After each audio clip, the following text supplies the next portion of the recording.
wa ni'mal wakil. Rabbana afrigh alaina sabran wa sabbit aqdamana wansurna ala qaumil kafirin.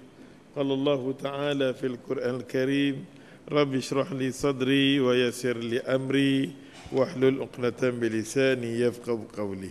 Alhamdulillah ala ni'matil Islam wal iman.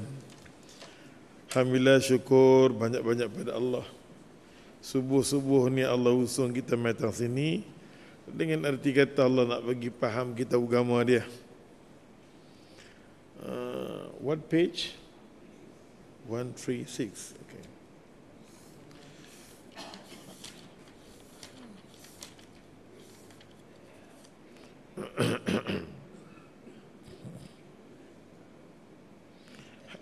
Muka surat 136. Hadis 274. Hadis 274. Muka surat 136, hadis 274. An Anas bin Malik radhiyallahu anhu. Anas bin Malik khadam Nabi yang pertama. Dan Anas bin Malik orang yang meninggal akhir sekali di bumi Basrah. Di bumi Basrah ni gudang ilmu. Gudang ilmu. Basrah hari ini dah dikuasai oleh Syiah totally. Walaupun ada Sunni, kampung Sunni tak kuat di Basrah. Wa anhu, daripada Anas bin Malik radhiyallahu anhu qala Rasulullah sallallahu alaihi wasallam, kata Nabi sallallahu alaihi wasallam, Nabi kata la taqumu sa'ah, tidak akan berlaku kiamat, Nabi kata, hatta sampailah kita tengok yatabahan nas fil masajid, sehinggalah kita tengok manusia ni asyik bermegah-megah nak cantikkan masjid. Masjid besar. Di akhir zaman kita tengok masjid ni banyak, tapi nak cantikkan masjid. Masjid yang didirikan tu bukan ussisa littaqwa. Asas masjid diri bukan untuk ketakwaan, untuk bermegah-megah, untuk kecantikan. Masjid punya besar, kuliah apa pun tak ada. Masjid punya besar, kuliah tauliah tidak dikeluarkan. Daripada Anas bin Malik radhiyallahu, ia berkata, telah bersabda Rasulullah sallallahu alaihi wasallam, tidak akan datang hari kiamat. Hari kiamat tak akan mai hinggalah orang-orang bermegah-megah dengan masjid. Maksudnya kiamat akan datang dengan ada satu tanda lagi di masjid. Ada hadis yang lain, orang yang masuk di masjid ni dah hilang hidayah dah. Orang masjid bergaduh, EJK masjid bergaduh, orang yang main masjid ada hasad, orang yang main kuliah tak cantik perangai. Ni semua tanda-tanda akhir zaman.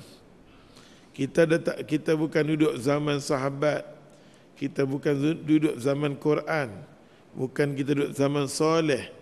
Kita duduk zaman hari ini zaman fitnah. Pasal tu Abdullah bin Mas'ud elok saja dia baca tentang tanda-tanda masjid, lalu dia baca ayat surah An-Naml ayat 82. Surah An-Naml ayat 82, dengan kedatangan makhluk yang keluar di muka bumi ini. Maka pada masa tu dia kata apa? Dia kata perbanyakkanlah baca Quran. Bila zaman kekacauan mai sampai peringkat dalam masjid, pada masa tu perbanyakkan baca Quran. Pasal Quran akan diangkat. Lalu sahabat Nabi radhiyallahu anhum tanya, wahai Abdullah bin Mas'ud, tidak ada seorang di kalangan sahabat Nabi mentakwilkan ayat ni melainkan kelebihan tu ada kepada Abdullah bin Mas'ud. Dia seorang saja di kalangan sahabat Nabi mentakwilkan ayat tu. Yang lain pakat nganga, pakat diam macam tu je. Tak berani kata apa-apa. Tapi Abdullah bin Mas'ud kata tanda musibah. Di masjid tidak lagi ada orang soleh. Maka dia kata matinya orang soleh, satu, hilangnya ilmu daripada orang soleh. Yang ketiga, Quran akan diangkat. Sahabat Nabi radhiyallahu anhum dengar macam tu, pakat lari terpa dekat dia. Tanya dekat dia, macam mana Quran diangkat? Dia kata di malam hari masa kita tidur, Allah cabut dada-dada manusia yang ada Quran. Lalu di pagi harinya kita tak boleh nak ingat dah ayat Quran. Oleh sebab tu Abdullah bin Mas'ud kata, mau tak mau perbanyakkan baca Quran. Mana-mana orang yang baca Quran siang dia, pagi dia, malam dia, Allah akan jauhkan dia daripada fitnah.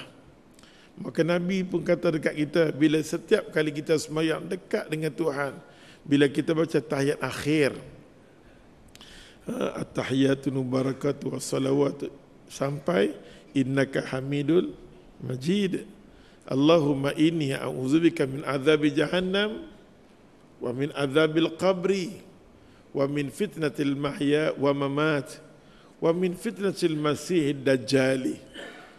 Selalu kita doa macam ni. Kita takut zaman kita duduk ni zaman tak cantik dah. Zaman tak cantik dah. Pasal tu kita yang duk main semayang mengaji ni, kata Abu Darda.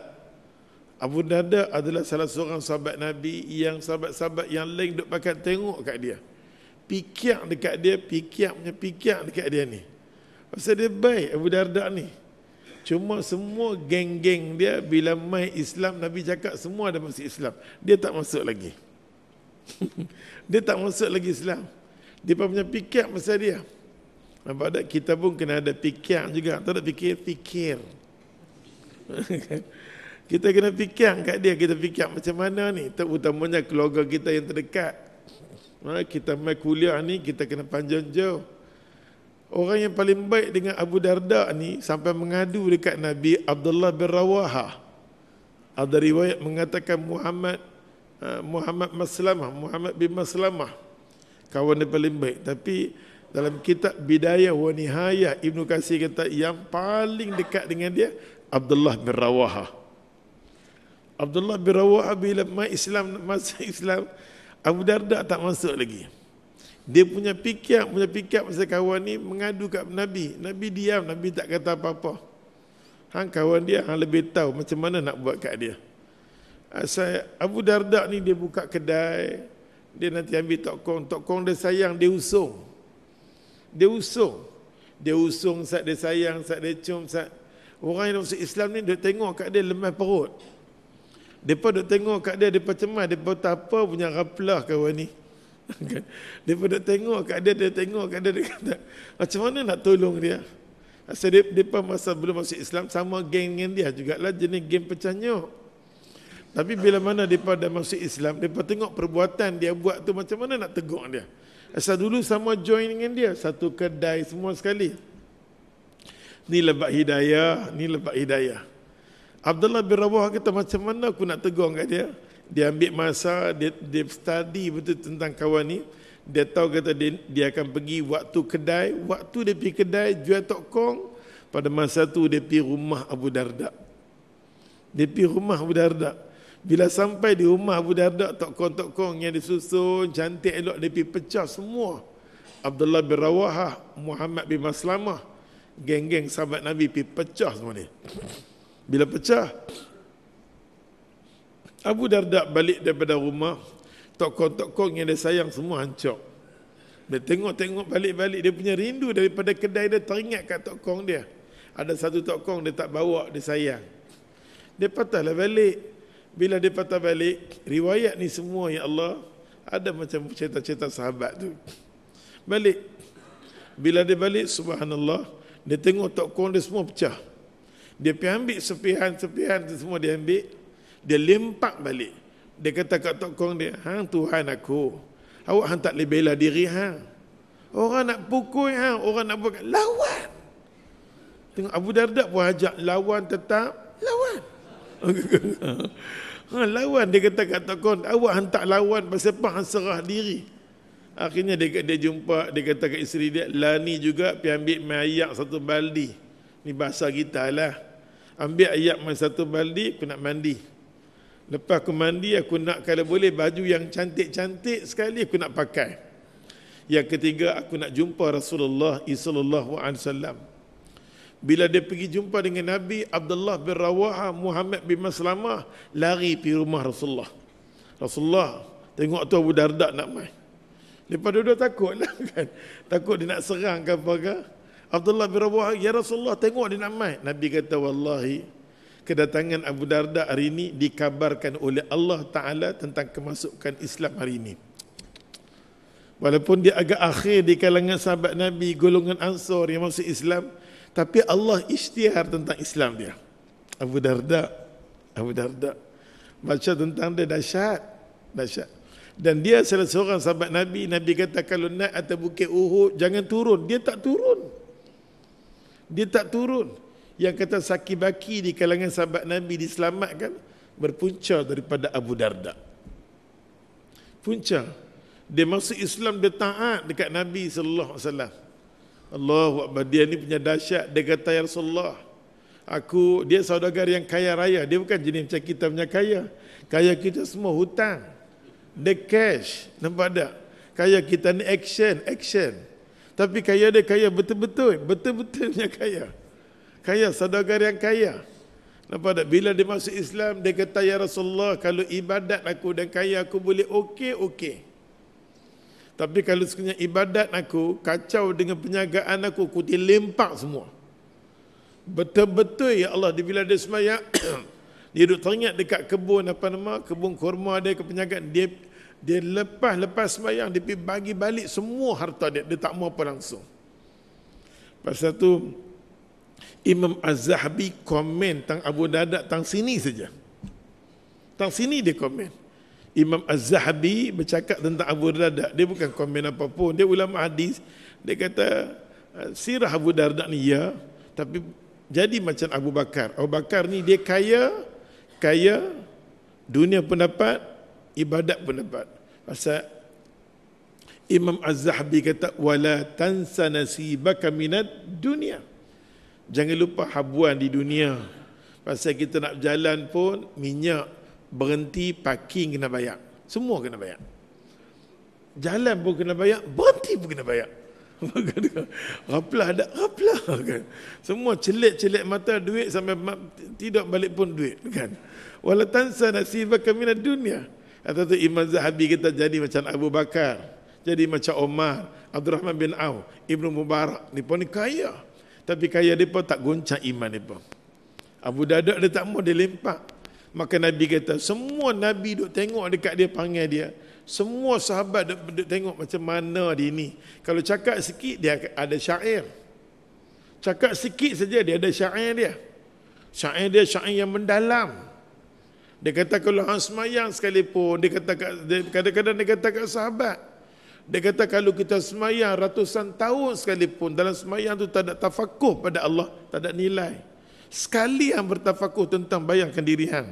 Berapa tahun dah hang semayang, berapa tahun dah hang puasa, berapa tahun dah hang bayar zakat, berapa tahun dah hang buat semua ni, semua amal ibadat yang hang buat tu, macam mana hang dengan Tuhan hang? Hang pernah tanya tak macam mana hang dengan Tuhan hang? Ini Abu Darda. Cuba hang renung, dia kata hang semayang dah lama, cuma hang renung. Dengan hang renung ni sekali, lebih baik daripada semalaman yang hang semayang. Lebih baik pada hang bangun bersalaman hang semayang tak berhenti daripada sekali ini. Ini Abu Darda, bukan calang-calang. Tu Abu Darda kata bila kita cakap pasal orang, sudah tentu dia cakap pasal kita. Abu Darda dahsyat. Nampak tak? Pasal tu orang yang boleh menyelamatkan keadaan Abu Darda ni tak lain dan tak bukan Salman Al-Farisi. Hikmah Salman Al-Farisi, sampai isteri dia, kalau siapa-siapa yang menjumpa Abu Darda, isteri dia kata Abu Darda dah jadi orang akhirat, dunia tak ada. Pasal dia tak tidur dengan isteri dia, dia tak mau tengok isteri dia, apa pun tak mau, dia nak tengok Allah aja. Ghaflatun. Oh ya Allah, tapi iman dia pun tengoklah. Quran sendiri angkat kedudukan Abu Darda radhiyallahu anhu. Sampai Abu Darda kata apa? Wallahi, saat fitnah dia kata, carilah ilmu. Saat fitrah, carilah ilmu. Saat fitnah ni cari ilmu, dia kata. Ilmu itulah yang boleh menyelamatkan tengah hak dan batil. Abu Darda radhiyallahu, hikmah yang paling besar dalam hidup dia, sampai benar sahabat Nabi radhiyallahu anhum pergi jumpa dengan isteri dia. Kami dengar kedudukan Abu Darda ni, Nabi kata duduk di bawah rahmat Allah. Abu Darda dekat dengan Tuhan. Abu Darda terdiri daripada orang muhsinin. Inna rahmatallah qaribun minal muhsinin. Ini ayat Quran, bukan ayat gempak-gempak. Inna rahmatallah, sesungguhnya rahmat mana-mana orang dapat rahmat Allah qarib. Orang ni dekat dengan Allah.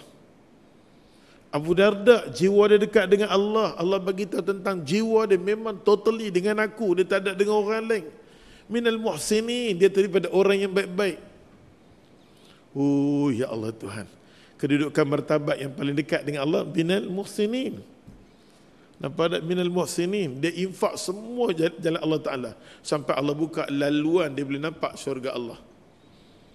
Pasal tu Imam Khatib Al-Baghdadi bila dia semayang, anak murid semua kata kat Khatib Baghdadi, rasa-rasa tok guru kita ni apa jadi dengan dia, tak tahu. Dia semayang lama, dia semayang kadang-kadang dia senyum sikit, saat ni ke hulu ke hilir dia semayang.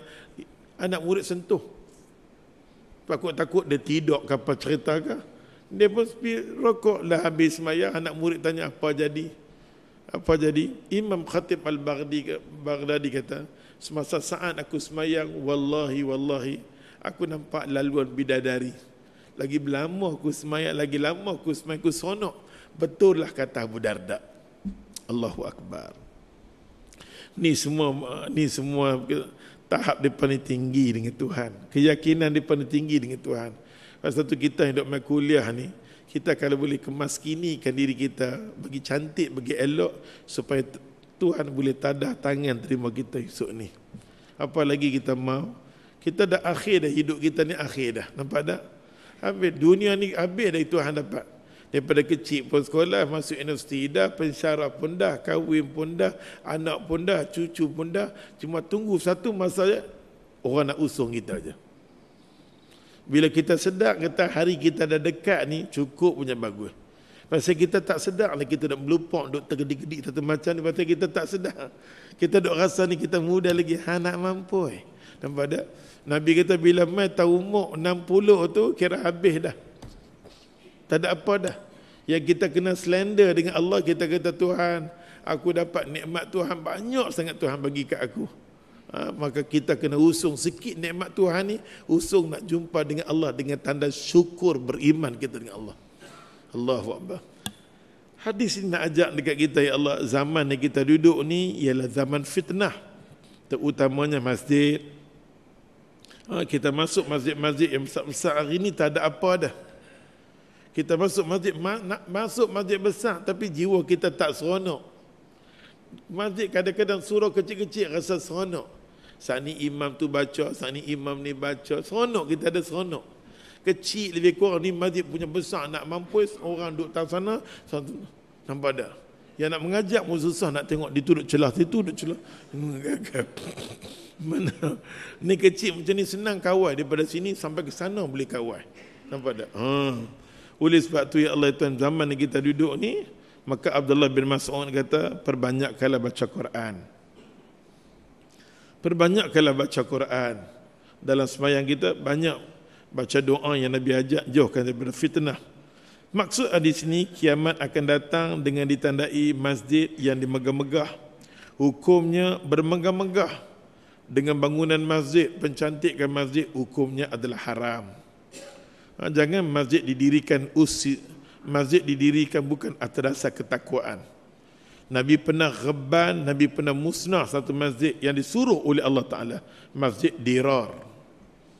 Masjid Dirar, Nabi Allah kata Muhammad ambil sampah dibuang tak situ. Nampak tak? Didirikan oleh siapa dia? Abdullah bin Ubay As-Sahlul Al-Bahlul Al-Quraja. Allah bagi tahu kat kita satu cerita. Pasal tu masjid ni jangan duk sekat-sekat orang. Masjid ni rumah Allah Ta'ala, cuma Allah pinjamkan orang tu suruh jaga saja. Bukan dia jadi gangster di situ. Ada faham? Contoh, tak boleh lebih-lebih, sambung. Daripada Abdullah bin Abbas radhiyallahu anhu qala, qala Rasulullah sallallahu alaihi wasallam, kata Abdullah bin Abbas bila sebut tentang masjid, ayat mata dia meleleh. Abdullah bin Abbas bila dengar saja iqtarabatis saah, hari dah dekat dah, hari kiamat dah dekat, ayat mata dia pun meleleh. Ibnu Kathir, salah seorang imam yang berani cerita berkenaan dengan tanda-tanda kiamat ni dah dekat. Iqtarabatis saah, kitab Ibnu Kathir. Dia cerita berkenaan dengan tanda kiamat daripada A sampai Z, tak ada imam. Imam Sayuti dia karang sikit dia berhenti. Imam Zahabi tulis berhenti. Ibnu Mubarak kumpul hadis berhenti.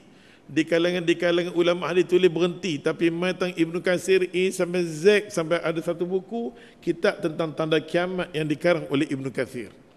Bila mai satu bab berkenaan dengan tanda kiamat dah dekat di masjid ni, dia baca-baca, dia menangis, tak boleh nak teruskan. Subhanallah. Tak boleh, kita nak beli buku Ibnu Katsir tengok. Tak boleh. Dia main tentang bab ni, dia takut, dia bimbang sampai tahap masjid pun di akhir zaman dah tak ada apa dah. Sampai satu zaman Nabi kata orang alim tak mau lagi main di masjid dah. Orang alim tak ada di masjid. Yang masjid yang masuk orang juhal. Dia sekat, yang masuk semua jenis korko. Ni Nabi sebut kat kita. Nabi sebut tak ada lagi. Kita cari orang alim, tengok-tengok dia ada kat rumah. Kita nak jumpa dia tak mau jumpa dah kita. Ini tanda-tanda kiamat yang pada dengar daripada kuliah-kuliah ustaz-ustaz mengajar kan. Tanda-tanda dia. Maka kata Abdullah bin Abbas, Abdullah bin Abbas ni hidup dia menangis sampai di akhir hayat dia buta. Lalu nak doa dekat dia, Nabi dah doa, sahabat nak doa dekat dia, dia tak mau. Dia kata biarlah aku muta di dunia, jangan Allah nampakkan aku tanda-tanda akhir zaman. Aku tak mau ada. Biarlah Allah celakkan aku di hari akhirat kelak esok ni. Dia kata Nabi sallallahu alaihi wasallam, Nabi kata ma umirtu li tashyidil masajid. Allahu akbar. Rawahu al-Imam Abu Daud, disahihkan oleh Ibnu Hibban. Rasulullah sallallahu alaihi wasallam bersabda, aku tidak diperintah menghiasi masjid-masjid. Nabi kata ma umirtu, masjid ni bukan untuk dihias nak begitu dah. Bagi nampak pasal tu di kalangan ulama-ulama hadis, kalau kita mengaji ilmu hadis di Pakistan atau di India, dia cukup marah kalau masjid dipahias. Tapi di India, Pakistan, kalau masjid macam sebut betul-betul macam pok-pok tu lah, macam nyok. Dia tu dalam masjid macam-macam, hijau, saat ni warna tu dia tulis Allahu Akbar. Ayat Quran saat ni klik-klak. Pok-pok tu nampak tak? Dia ada macam cermin, apa macam nak kata? Dia ayat Quran dia buat cermin. Dia lukis macam cermin tu. Nampak? Tapi mai ulama hadis dia tak mau. Dan masjid pun dia putih je. Okey, tempat sejuk dia buat putih. Itu kalau kita pergi tempat-tempat nama ulama-ulama hadis. Dia sendiri pakai putih, tempat dia putih, tempat tidur semua putih. Kita masuk bilik nak mengaji semua putih. Satu ayat Quran apa sikit sudah. Dia tak mau nak tulis merepek-merepek, gantung sini, gantung sana, gantung sini, gantung sana, semua tak mau. Bagi nampak macam ni masjid simple sudah. Sudah. Tak nampak kalang kabut. Ni dini pula yang beli apa ke gantung sini, dan gantung lah sekali jadi. Ayo. Ada faham? Ya Allah. Memang kalau pergi belah sana, Allahu Akbar. Arugrak. Kalau pergi belah sana, subhanallahal azim. Tapi kita di sini janganlah. Okey, kita nampak ala kadar. Bagi nampak simple. Kalau rumah kita pun macam-macam kita bubuh. Saat ni tang sini pokok bunga, tang sini saat ni hutan naik, saat ni apa ke belah sana. Benda macam tu semua menyemak. Kita tengok pun semak. Bila duk tua ni semak. Tak larat nak ambil penyapu pun tak boleh. Macam nak sidai penyapu tu. Apa tak? Semak kita nak buat. Pasal ada umur dah lanjut ni, nak lapang dada, masuk tang dapur, lapang, nak tengok tang bilik, lapang, nak lapang aja.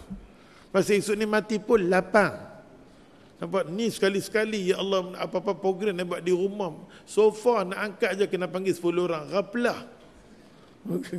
Siapa nak suruh nak hiduplah dengan berala kadar. Hidup dengan ala kadar. Dia menyenangkan kita, nampak tak?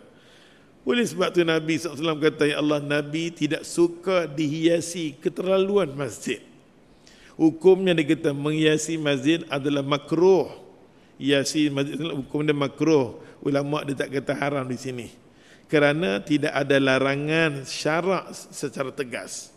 Nampak larangan secara tegas tu tak ada. Agama senang saja. Agama kita nak buat satu benda mesti ada nas. Agama hidup dengan dalil. Apa benda kita nak buat berkaitan dengan ibadat, dia dalil. Matang bab keduniaan, bentuk larangan. Ada tak benda tu larang? Ada tak agama larang kita duduk kebun bunga? Tak ada, okey pergi. Berkaitan dengan dunia ni semua, ada tak benda larangan? Kalau ada, jangan buat. Di dunia, ya Nabi larang. Nabi kata jangan gunakan muzik. Larangan hadis ada. Maka jangan kita ambil dengan nasyid, dengan muzik. Lah ni satu macam. Dengan nasyid, dengan gitar. Ding, ding, ding, ding, ding, ding. Lah ni pula dengan apa nama? Ustaz tengok dia zikir-zikir berserta dengan apa nama? Dengan satu macam. Kau tu pakai serban. Apa tengok tak tu? Kan? Kita tengok Ghaflatun. Dengan belakang-belakang Allah duk berzikir ramai-ramai. Indonesia ke tu? Indonesia ke mana tak tahu. Ustaz pun tak tahu satu kumpulan tu. Kita kata ya Allah janganlah buat masuk di bumi kami itulah. Kita minta ke Allah Ta'ala cukup yang duk ada ni pun duk bergaduh dah. Jangan duk masuklah. Kita tak larat. Tak larat kerja-kerja pendakwah pun jadi tak larat. Kerja yang ni pun tak habis kita buat dengan duit yang hilang pun tak tahu nak cari, pergi buat main lagi. Nampak ada kan? Nampak ada duit hilang pun susah nak jumpa. Oleh sebab tu ya Allah ya Tuhan, maka kita agama ni dia main dengan nas, jadi tak boleh buat ikut suka. Nabi buat main semua nas. Macam ni, nak zikir macam ni, semua ada. Imam Nawawi buat satu kitab, macam mana nak kata Nabi celek mata sampai Nabi tidur balik. Apa Nabi? Ambil pakai. Buat masa ni zaman fitnah ni semua kita pakai kitab-kitab ulama-ulama yang muktabar untuk nak selamatkan diri kita. Riyadhus Salihin tu ada, ambillah kitab Riyadhus Salihin. Bila kita tengok cek kitab Riyadhus Salihin, kata Imam Nawawi kata dalam Sahih Muslim, Nabi kata bab kubur roh nanti mai hari, Imam Nawawi kata roh nanti mai hari malam Jumaat kat rumah kita. Tengok dalam tu Imam Nawawi tak kata pun. Dalam Muslim tak ada pun. Yang kata roh tu mai macam mana ke saat ni ambil pasiang dia. Kita kata bab ghaflah, ada ghaflah. Hari ni orang mengaji tahu, bukan orang ikut-ikut. Walaupun dia dengar satu fatwa, dia refer balik, dia check balik dia. Buku dah ada, kitab dah ada. Jangan fitnah tak ada imam. Dia tu ulama hadis. Kalau kita kata Imam Nawawi kata roh tu mai malam Jumaat, nampak tak? Itu orang dululah. Ini orang mengaji, okey? Mana pada tengok tam mana ada Sahih Muslim, tambak mana ada. Hari ni orang mengaji. Nampak tak? Orang mengaji, bab gila-gila tu orang tak dengar ada. Ni hikmah orang mengaji, nampak tak? Pasal tu agama hidup dengan dalil. Perbuatan dunia larangan. Cukup dah apa yang Nabi buat, dah cukup dah untuk kita. Maka tidak ada larangan syarak kita secara tegas. Tak ada larangan kalau kita buat semua tu, tak ada larangan. Kalau dia kata kalau dia kata macam ni, Ustaz, walaupun saya buat upacara ni tak ada larangan dalam hadis, tak ada larangan pun dalam Quran baik, sunnah baik. Katalah kita duduk bulat-bulat, cara zikir kita saat ni angkat kepala, angkat balik, contohlah. Apa ada contoh? Kan ada satu zikir cantik kita tengok di mana? Di Turki ke di Tunis ke mana? Macam bunga dia. Saat ni dia jangkit, nampak macam bunga. Bulat macam tu. Apa tengok tak? Apa ni apa pun tak tahu. Allah ya Rabbi, nampak bunga aja. Kita nak buat bulat macam tu. Macam di Pakistan, tengok kalau dia semayang, sini, kiblat dia bulat. Di Pakistan dia semayang, kiblat. Sini boleh semayang, dia bulat. Imam duduk atas sini, kita duduk keliling dengan imam tu. Nampak tak? Kesemua tu memerlukan nas. Perbuatan tu memerlukan nas. Nampak tak? Maka dia tanya, mana larangan? Larangan mana yang kata tak boleh buat, mana larangan? Kita kata agama nas. Larangan memang tak, dia nak buat tu mesti nas. Larangan tak ada. Contohnya kita, Dia nak sembahyang maghrib 3 rakaat. Mana larangan kata tak boleh 3 rakaat? Memang tak ada pun. Memang tak ada pun nas kata 3 maghrib 3 maghrib. Larangan tu tak ada. Larangan mesti keduniaan. Syarak dia bina macam tu hukum. Kalau semua nas, mana dalil kata tak boleh. Kita tanya pula mana dalil yang buat? Bergaduh, nampak tak?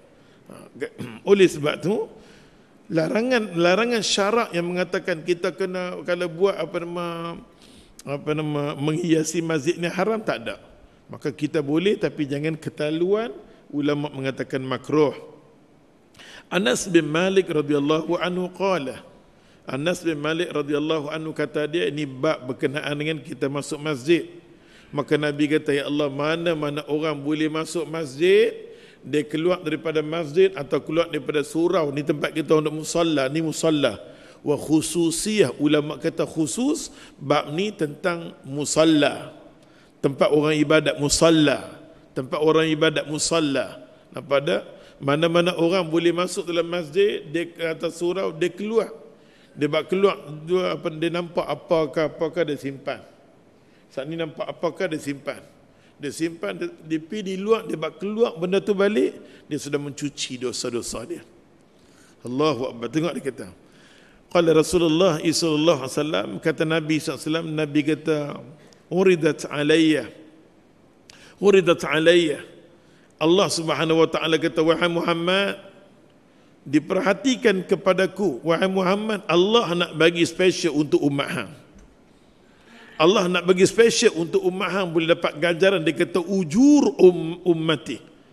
Nabi kata, wahai umat aku, pandanglah, tengoklah bila masuk dalam masjid ni, Allah nak bagi setiap orang yang masuk dalam masjid, orang dapat pahala dengan apa? Hatta, dia kata, sekalipun dia kata seorang laki-laki, dia kata yukhrijuha ar-rajulu minal masajid hatta qadatu. Dia masuk dalam masjid, sekalipun dia kata seorang laki-laki yang membuang kotoran daripada masjid. Maksudnya kita dapat pahala. Mana-mana maksud hadis ni, mana-mana orang masuk masjid, masuk surau, dia ambil sikit. Sahabat nanti berbual sini, dia ambil apakah dia sikit, dia ambil benda tu, dia buat keluar, dia buang balik, dia dapat ganjaran pahala yang tidak terhingga. Satu. Yang kedua, dia mencucikan dosa-dosa dia. Cuci dosa-dosa dia. Ini berkenaan dengan masjid, bukan bagi pengotok. Kita pun kadang-kadang kita kata ke AJK masjid lah ni, ustaz kalau main surau apa ni, satu bagus, bersih. Walaupun nampak simple kan, berabuk apa-apa. Kalau tidak setengah merawang. Apa tak? Jagalah masjid, surau tempat kita semayang. Kalau rumah kita dosa lap. Yang kita ni main sikit punya manusia ke? Macam-macam jenis ada. Yang berbau lah, yang tak bau lah, yang macam-macam. Yang macam-macam Rapelatun. Nampak tak? Dia nak pergi jumpa dengan sultan, dia makannya cantik. Pasal tu Imam Malik, bila nama masjid je dia pakai cantik. Imam Malik. Dia pakai cantik. Bukan setakat tu, dia baca buku hadis, dia pergi ambil wuduk, dia duduk cantik baru dia baca hadis. Allahu Akbar. Disiplin Imam Malik. Terutamanya dia ajak ke anak murid dia main masjid, tolong pakai cantik-cantik, pakai elok-elok, berwangi-wangi. Setiap waktu dia macam tu. Nak bertemu dengan Tuhan. Kita nak jumpa orang tertentu ke apa ke dandan pijak butang. Butang baju Melayu sampai mampir sampai borak. Nampak tak? Ini nak jumpa dengan Tuhan. Allahu Akbar kabira. Pasal tu ya Allah Tuhan, kita main di masjid nak bagi pereloklah diri kita baik. Nak bagi habis dah di sini.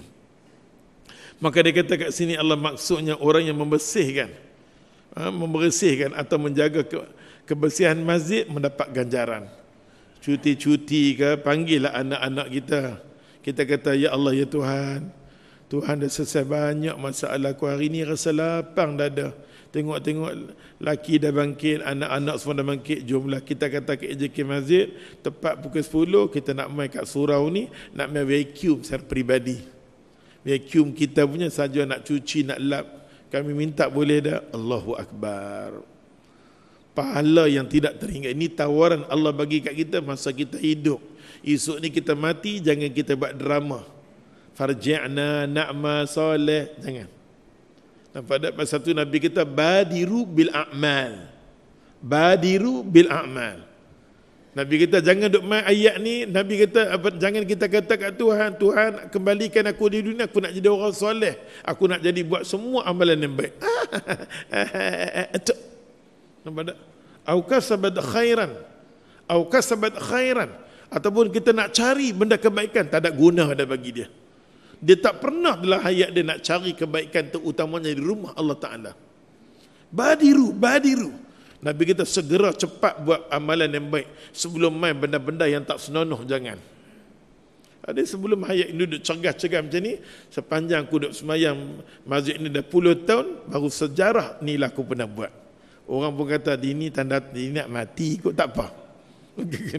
Orang kata apa pun tak apa. Dia ni raplah. Kita ni bila buat lain sikit je orang tanda.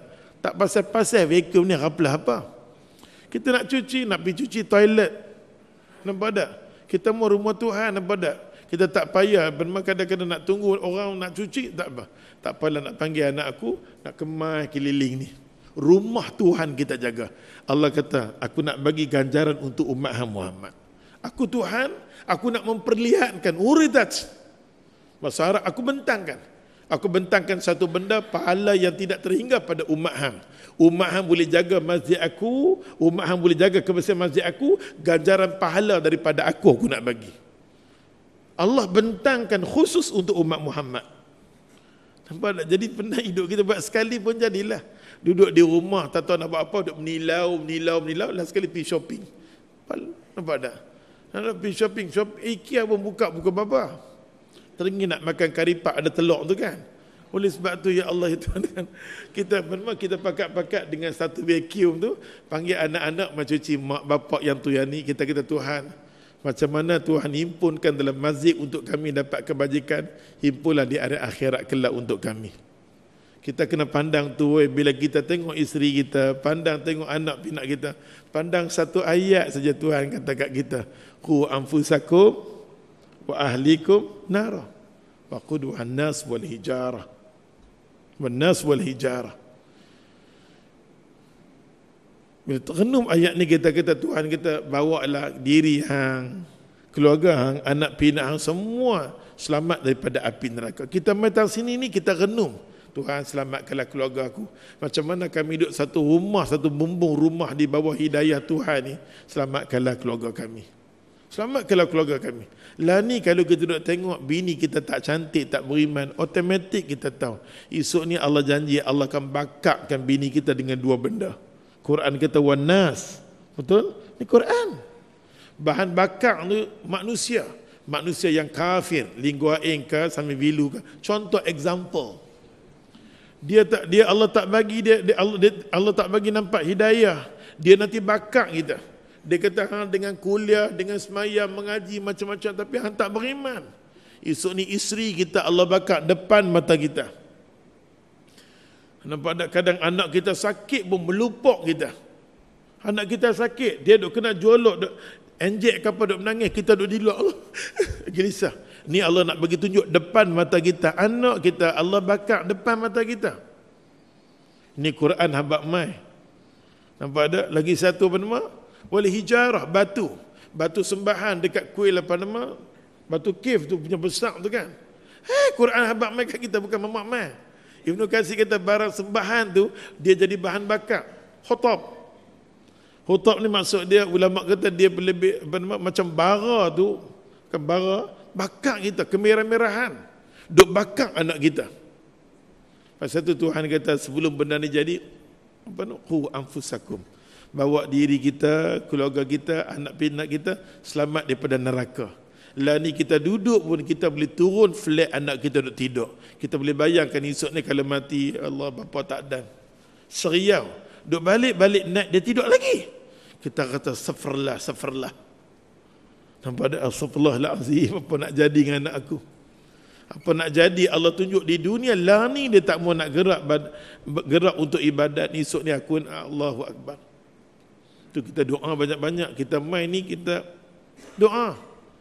Kita doa banyak-banyak. Bila kita main tang sini ni, macam Ibnu Katsir kata, bila keluar main tang sini ni, jadikanlah macam Ashabul Kahfi. Ashabul Kahfi ni Allah Tuhan bila dia keluar saja, daripada rumah dia. Ashabul Kahfi ni bukan orang macam kita, oi. Dia kaya raya, anak raja. Dia bukan raja kapur, raja betul-betul. Kaya, dia raja. Ni anak keturunan raja-raja, orang yang ada duit, orang yang kaya sangat-sangat. Tapi mereka pemuda ni, mereka tengok bapak mereka sesat, bapak mereka tak boleh ajak pada kebenaran, mereka lari. Bila mereka lari, Allah janji, Allah kata, wala yaj'al lahu iwaja. Aku tak bagi jalan bengkok. Semua jalan kalau orang keluar daripada rumah menuju kepada aku, ihdinas siratal mustaqim. Kita keluar daripada kawasan rumah kita pagi matang sini ni, satu benda saja kita minta Tuhan, tolong tunjukkan aku jalan yang lurus, siratal ladzi an'amta alaihim. Kita matang sini, kita niat dengan satu benda. Kita nak Allah tunjukkan jalan yang lurus, insya-Allah. Oleh sebab tu, satu lagi hadis kita ambil, boleh tak? Habis bab-bab ni, bulan depan kita masuk bab cara-cara solat. Satu lagi ada masa lagi, hampa nak pergi mana? Hamba dah. Okey. Lagi lama an Abi Qatadah, Abu Qatadah ambil lagi. Last kita tutup dengan Abu Qatadah. Abu Qatadah dia riwayat satu hadis qala Rasulullah sallallahu alaihi wasallam, hadis ini kuat, dalil dia kuat Abu Qatadah. Idza dakhala ahadukumul masjida, mana-mana orang kalau masuk masjid. Masjid di sini yang ada solat Jumaat. Sama ada asal dia Jumaat ataupun dia baru dinaik martabat Jumaat, tetap ulama kata boleh. Setengah ulama mengatakan masjid yang asal saja tapak di masjid itu dapat tahiyatul masjid. Kalau tempat yang baru dinaik taraf untuk di solat Jumaat, ulama kata setengah kata dia tak ada tahiyat, setengah kata ada. Yang paling penting kita ambil jalan tengah, dia ada Jumaat, ada tahiyatul masjid, habis. Kalau setengah orang tu, pasal dia baru buat Jumaat, tak apalah. Jangan besar-besar sangat khilaf. Tapi kalau tapak tu tapak masjid, ya dia memang kena sembahyang tahiyatul masjid. Sampai Sayyidina Umar berkhutbah, ada orang masuk, dia duduk, Umar kata bangun, buat dulu 2 rakaat sebelum hendak duduk. Sebab dah ditegur oleh sahabat Nabi radhiyallahu anhum. Maka Abu Qatadah kata, Nabi pesan dekat kita, masuk saja masjid, fala yajlis, jangan kamu duduk, dia kata, hatta yusalli raka'atain, sehinggalah kamu sembahyang 2 rakaat. Pasal tu sahabat Nabi radhiyallahu anhum, bila depa masuk masjid, depa dengar azan, Allahu akbar, Allahu akbar. Depa tahu kalau habis saja azan, tidak ada dah tahiyatul masjid. Cuma ada qabliyah dah. Oleh sebab tu tengah-tengah azan, kalau nama di kitab Salatul Mu'min, rujuk tempat Salatul Mu'min, asna al-azan, bab berkenaan dengan tengah-tengah. Pasal tu tempat kita ni bila dengar azan terus kita berdiri. Sahabat Nabi kalau tengah-tengah azan dia masuk saja, dia akan sembahyang tahiyatul masjid. Masa tu waktu tahiyatul masjid masih ada lagi. Dia masuk tengah Allahu akbar, dia Allahu akbar, dia dapat tahiyatul masjid. Lepas tu dia bangun pula, dia buat qabliyah bagi sembahyang tu, zuhur ke asar ke, nampak tak? Boleh. Bagi kita, ni dengar baru ni, baru tak baru, hang buka. Okey, nampak tak? Baru tak baru, kita buka. Kalau kita tak seronok, berdirilah kamu sebelum kamu diberdirikan, habis. Tu saja jadi isu yang anak sembahyang benda sunat. Cuma nak kata di sini tahiyatul masjid, maka ulama kata bila ada buat qabliyah, maka tidak ada lagi tahiyatul masjid. Habis. Ini perbincangan ulama kata, macam mana ustaz? Saya nak sembahyang tahiyatul masjid ke qabliyah, tapi dah lepas azan masuk buat qabliyah, tidak ada lagi tahiyatul masjid. Tidak ada. Setengah ulama dia berpegang sikit sangat pendapat mengatakan ya, tetap tahiyatul masjid, tak apalah. Perbincangan di kalangan ulama. Baik. Dan pada maka kita habis di sini, dianjurkan solat tahiyatul masjid sebelum duduk di dalamnya. Solat tahiyatul masjid adalah sunnah muakkadah, sunat yang sangat-sangat dituntut. InsyaAllah bulan depan kita masuk cara-cara solat. Sebelum Ustaz tutup dengan berdoa, macam biasalah, apa cuma kena kuatkan sikit semangat untuk nak menghidupkan wakaf pembinaan Darul Mahabbah ni. Darul Mahabbah kami nak buat tahun depan. Tapi ialah protokol kan, dia kena duit, kena kumpul, kena bagi nama, macam-macam lah. Nampak tak sifat-sifat ghaflah ni dia ada. Okey, kena hantar duit cukup berapa juta, kontraktor, saat ni ada cop pengesahan. Dengar macam tu, kena sabarlah. Dia nak tengok masuk keluar ni semua dia, jadi kita ikutlah. Pasal kita nak esok ni susah sekolah kalau tak ikut macam tu. Maka kena. Dia kena buat pasal sekolah ni dia menelan belanja sebanyak 5 juta. Ada kita orang yang nak buat ni dia teringin buat cara bentuk perhotelan moden sikit. Pasal yang nak main duduk ni Jumaat, Sabtu, Ahad kita buka bagi muslimah umur dah lanjut, dia tak tahu nak pergi mana, dia main datang situ. Dia mengaji kuliah subuh, kuliah duha, macam-macam ustaz akan mengajak dekat dia. Nampak tak? Mengajak cara ilmu ni, ilmu bila berumur ni cara ilmu berumur lah. Nampak tak? Dia tak boleh ambil cara nak hafal tu apa nama al-kalamu huwa lafzun mufidun bil wad'i wa aqsamu, yang tu tak maulah. Itu bukan. Kadang-kadang kita tengok orang tua-tua ni umur 60 duk mengaji bab tu. Ya Allah, janganlah. Bukan ustaz tak bagi. Itu bukan umur dia. Okey, bukan kita tak larang. Dia duk mengaji matan bina, matan ni semua, sorry ustaz sebut. Kadang dia marah. Bukan umur dia. Okey? Bukan umur dia mengaji macam tu semua. Dia mengaji matan baiquniyah, apa nama, alhamdulillahilladzi semua. Bukan kita tak bagi, nampak tak? Matan-matan al-yaqini, bukan tak boleh. Itu bukan umur dia. Bukan umur dia. Jadi kita bagi tahap dengan keadaan umur dia. Bagi kesedaran apa dia kena buat, apa amalan sepatutnya dia kena buat. Itu dah. Nampak tak? Kita tak perlu matan-matan ni semua tak ada kat sana. Sana ada minat ustaz, ada tak dan dah bagi peluang ke anak cucu. Matan-matan semua tu tak dan. Dia beli buku kat Ustaz Matan Jurmiyah tak nak mengaji. Apa ni, nampak dah? Janganlah. Walaupun dia betul ada dibanting buat untuk orang tua-tua belah malam kan. Ustaz tengok dia ni faham ke? Nampak dah? Duduk tanya Ustaz, ni ayat ni mubtada khabar. Allahu Akbar. Tak, bukan waktu tu. Nampak tak? Hampa nak baca saja. Malah sonok baca hadis kalau kita baca dengan kita faham memang sonok, tapi masa dah tak izin. Masa tak izin dah. Oleh sebab tu apa nama tempat pengajian ustaz ni insya-Allah lah kita akan buat untuk orang tua-tua. Orang tua-tua pasal depa yang hajat depa sangat-sangat. Dia patangin nak macam apa nama tarawih sebulan di situ. Semua cara percuma. Hasil daripada orang derma insya-Allah. Jadi wakaf duk ada kat luar, setiap sebaik-baik sedekah hangpa sendiri tahu ialah wakaf. Waqafa. Kita sandarkan harta milik Allah kepada Allah Taala. Setiap kali orang tu duk jijak, duk sembahyang sampai kat kita berterusan. Sebaik-baik amalan terjamin kita di sana ialah wakaf.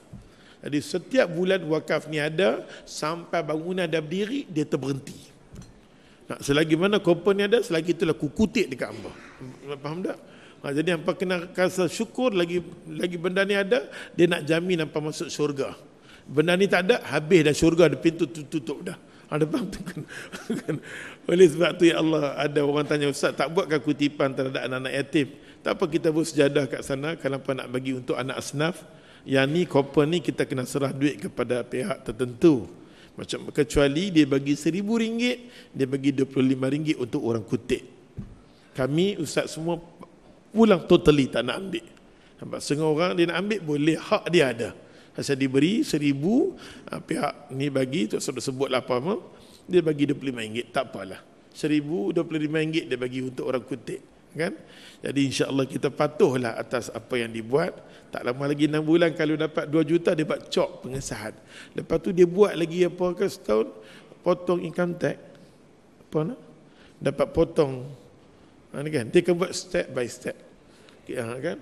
Pengecaluan apa tak tahu lah, tu saya tak reti nampak. Yang ni bukan. Ada orang tanya, Ustaz boleh potong? Tak ada potong apa ni? Ni nak masuk terus ke syurga.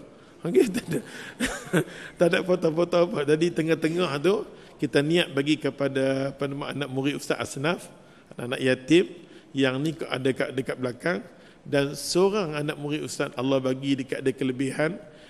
Siapa yang kerja Mardi ni akan tengok dia salah seorang kerja kat Mardi. Dia kerja Mardi ke macam mana tak tahu, tapi alhamdulillah Mardi ambil dia buat satu spray dia buat. Kalau pokok tu ada kulat, bila naik saja pucuk, ulat duk makan. Naik pucuk, ulat duk makan. Maka dia buat satu spray ni mematikan semua ulat-ulat tu. Dia buat dengan organik, bahan-bahan organik. Pokok boleh segap, boleh elok dengan spray. Spray tu juga boleh guna kita spray kat tepi-tepi kat rumah kita ni, laci, kapau ke semua dalam kabinet-kabinet kita semua, lipah boleh mati, semut boleh mati. Setakat ni Ustaz tengok yang Ustaz pakai 3 minggu, cicak mati celah-celah. Celah tu mati, celah ni mati, babau lah dia mati. Cicak mati. Lipah Ustaz tak nampak lagi, semut Ustaz nampak dah, tak ada dah. Kita tengok kesan. Wallahualam, kita nak, pasal dia bagi tempoh 3 bulan untuk dia cek ni, akan keluarkan CJ untuk dia. Jadi kita bagi sokongan dekat dia, dekat hamba Allah ni, walaupun dia tak mau sebut dah nama dia, barang dia ada. Rasa di Facebook dah keluar dah. Dah keluar kenyataan dia. Kita rasa seronok bangsa kita sendiri buat. Dia organik, dia bukan bahan racun. Kita duduk spray kat rumah kan, dekat lantai, takut-takut kucing kita jilat, dia mampu. Ni tak mampu, lagi dia makan lagi sihat. Ya Allah, kita bagi sokongan dekat dia buat spray. Ustaz buat main dalam 20 spray. Setiap kuliah Ustaz buat main, dia punya Ustaz bagi galakkan. Ustaz doakan insya-Allah niat dia baik, dia orang jenis semayang, jenis orang macam ni. Ustaz, orang tak tentu hala, sorry. Bismillahirrahmanirrahim. Alhamdulillah alamin wa bihi nasta'in wa natawakkal alaih wa nusalli ala nabina Muhammad sallallahu alaihi wasallam. Ya Allah ya Rahman ya Rahim, nas'aluka wa nastaghfiruka an tardha lana wa sabit fina ala al-islamul iman. Ya Allah Tuhan kami, tetapkan iman bagi kami, tetapkan iman bagi kami. Tuhan ampunlah dosa kami ya Allah. Kau ampunlah dosa mak kami, bapak kami ya Allah. Tuhan kau jadikanlah rumah tangga kami ya Allah sentiasa di bawah rahmat-Mu, hidayah-Mu, petunjuk-Mu ya Allah. Bawalah anak-anak kami ya Allah di bawah redha-Mu ya Allah. Tuhan jadikanlah zuriat keturunan kami ya Allah di hari akhirat kelak sebagai ganjaran yang baik untuk kami ya Allah. Himpunkanlah keluarga kami sebagaimana Kau himpun di surau dan masjid ya Allah. Tuhan kami, pertemukan kami dengan orang-orang muhsinin. Tuhan kami, pertemukan kami dengan orang-orang muhsinin. Ya Arhamar Rahimin. Ya Allah ya Tuhan kami, jauhkanlah daripada fitnah ya Allah, surau dan masjid ya Allah. Kau jauhkan perpecahan di kalangan kami ya Allah. Kau jangan bagilah hati-hati orang mengaji ada hasad, dengki dan khianat ya Allah sesama kami ya Allah. Birahmatika ya Arhamar Rahimin. Allahumma amin. Taqabbalallah minna wa minkum taqabbal karim. Boleh letak sejadah kat situ untuk kita bagi pada asnaf yang wakaf ada kat